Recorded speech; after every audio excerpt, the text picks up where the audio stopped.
So a lot of people aren't sure when they're buying a bike or they're looking at a group set which one is better than the other. So I'm going to go through a list of the Shimano road group sets, and we're going to start at the worst one and work our way to the best. Now, when I say worst, it's still a reasonable group set, obviously. But yeah, we're going to go from the cheapest or the worst one to the heaviest.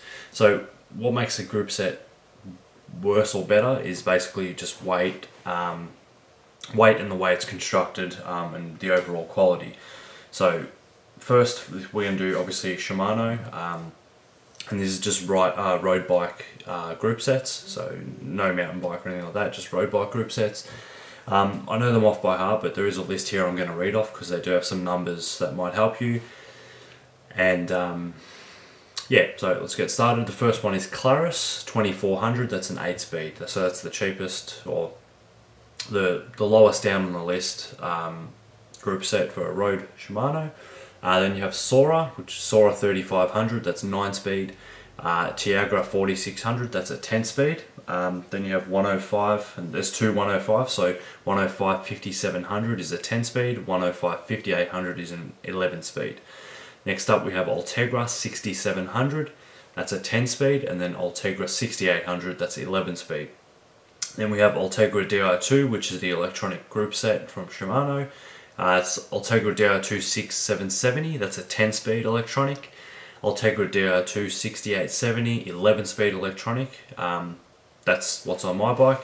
Then you got Dura Ace Track 7710, and apparently that's a requirement of all bicycle components used in the professional Kirin racing in Japan, so it's pretty interesting. Next up we have Dura Ace 9000, which is 11-speed, and then Dura Ace Di2 9070, which is 11-speed as well, but it's electronic.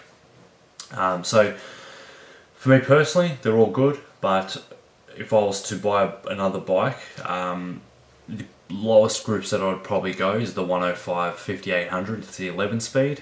At the end of the day, for me, it's longevity, so if I can buy something, spend a little bit more, but it's going to last me a lot longer, that's what I'll do. So as I said before, I have the Ultegra Di2 11-speed. It's fantastic, I absolutely love it. Not everyone can afford it or whatever, but that's fine.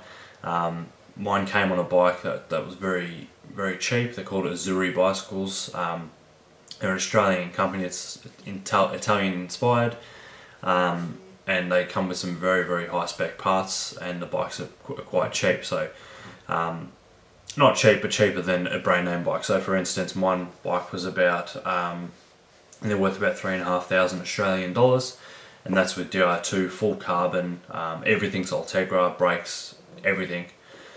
And yeah, if you compare that to a brand name bike, you know, say Cannondale, anything with Di2, you're probably looking at $5,000 plus. So yeah, that's where the big difference comes in. So I hope that helped. I'm going to do a video on Campagnolo and SRAM as well, so keep your eye out for that. That's about it. Hope that helped, and I'll see you soon. Please subscribe.